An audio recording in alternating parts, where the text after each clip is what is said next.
లేచేసావా? ఈరోజు ఏం డే? ఈరోజు స్కూల్కి హాలిడేలే బంగారం. నువ్వు చిత్రింట్లో ఆడుకో, నేను పని చూసుకుని త్వరగా వచ్చేస్తాను, సరేనా?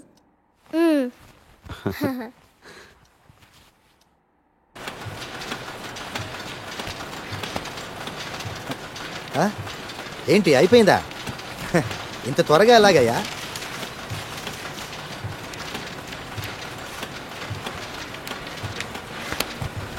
సరే, సార్ యుఎస్ వెళ్ళారు వాళ్ళ అబ్బాయి దగ్గరికి. 1-2 నెలలు వచ్చేస్తారు. రాగానే మాట్లాడి నీకు ఫోన్ చేస్తాను, సరేనా? 2 నెలలా? సార్ నాకు అంత టైం లేదు సార్. మీరు ఇప్పుడు ఇప్పిస్తారని ఆశతో వచ్చాను. ఇప్పించడానికి దేవన 10-15 వేల 5 లక్షలు. ఈ బిజినెస్ సంగతి నీకు తెలియదు కాదు సార్. అది ఎంతో ఆలోచించి విచారించి కానీ ఒక నిర్ణయానికి రాదు. నా ఆత్మాభిమానాన్ని వదులుకుని మరి మిమ్మల్ని ప్రాధేయపడుతున్నాను. కొంచెం అర్థం చేసుకోండి సార్, ప్లీజ్. అర్థం చేసుకుని నేను మాత్రం చేయగలిగేది ఏమీ లేదు సార్. అది నేను కూడా నెల జీతగాడిని మాత్రమే. అలా అనకండి సార్, నాకు వేరే దారి లేదు. సారథి, మరోసారి చెప్పించుకుని నీ మీద ఉన్న గౌరవాన్ని పోగొట్టుకోవద్దు. ఫోన్ చేస్తానన్నానుగా, ఓపిక పట్టు.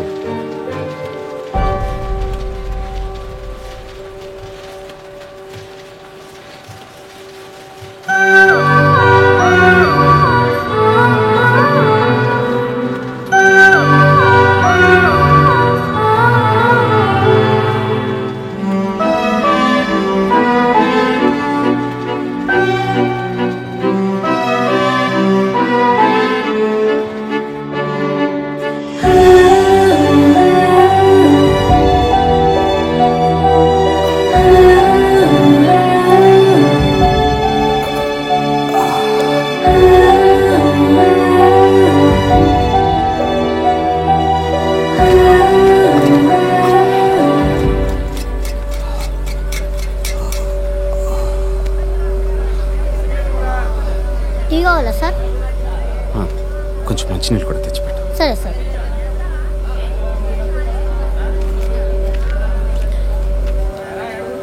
బాగున్నారా సార్? బాగానే ఉన్నాను రాజు. నీ కూతురు ఎలా ఉంది? బాగానే ఉంది సార్. వస్తాను సార్.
క్యూర్డ్ మిస్టర్ సారథి. రేపు నుంచి మీరు ఇంకా హాస్పిటల్కి రానక్కర్లేదు. All the best.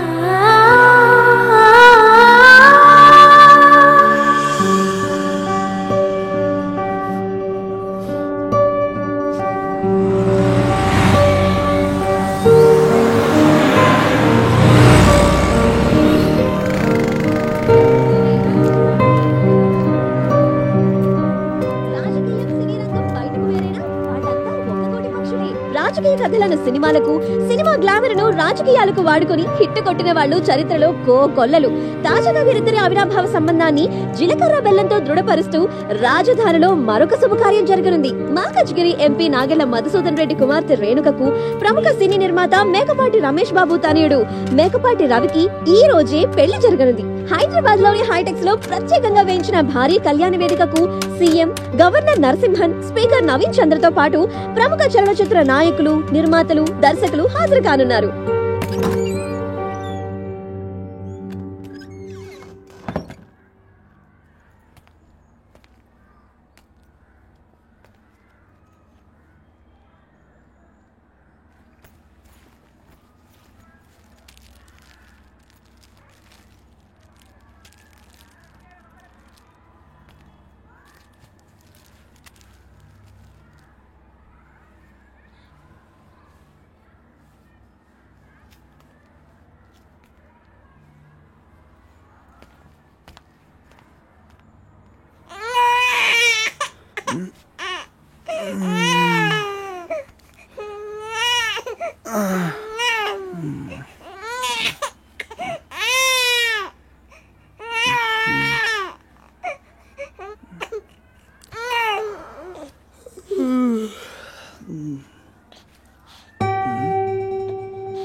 అష్రఫ్ అవునా?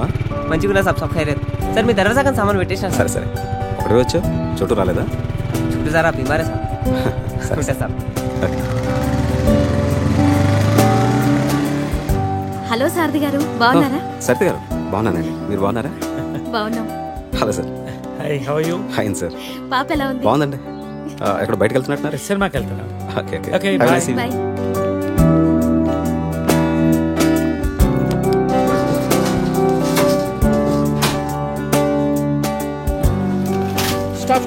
స్టాప్. ఓ వెంకట గారు, హాయ్. హలో అండి. ఆఫీస్ నుంచి వస్తున్నారా? అవునండి. Bye sir. బాయ్.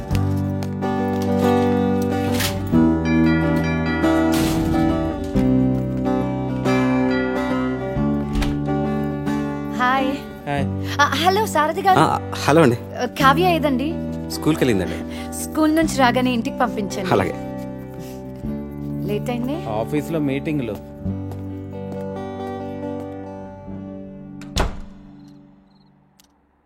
నాన్న కథ చెప్పు నాన్న. పడుకో తల్లి, 11 అవుతోంది. నువ్వు కథ చెప్తానే పనుకుంటాను. సరే, ఏ కథ చెప్పాలి? రాజు రాణి చీమ కథ. సరే. అనగనగనగనగా ఒక కాకులు దూరని కారడవి, చీమల దూరని చిట్టడవి ఉందంట. ఒకరోజు ఒక రాజు ఆ అడవికి వేటకెళ్ళాడంట.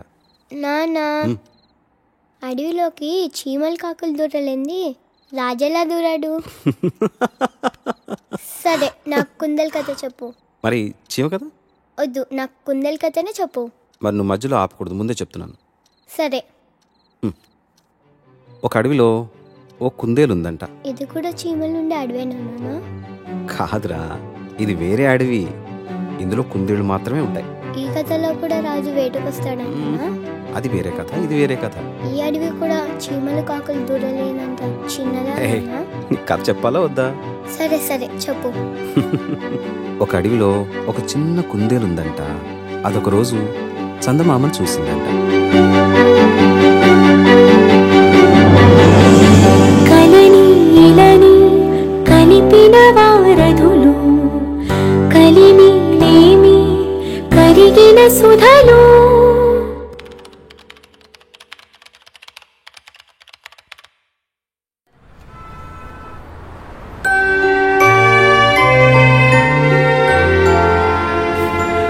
ఫోన్ నట్టు సార్, ఈ ముస్టోడు తెచ్చాడు కానీ మున్సిపాలిటీ వాళ్ళకి ఫోన్ చేయి. అలాగే సార్.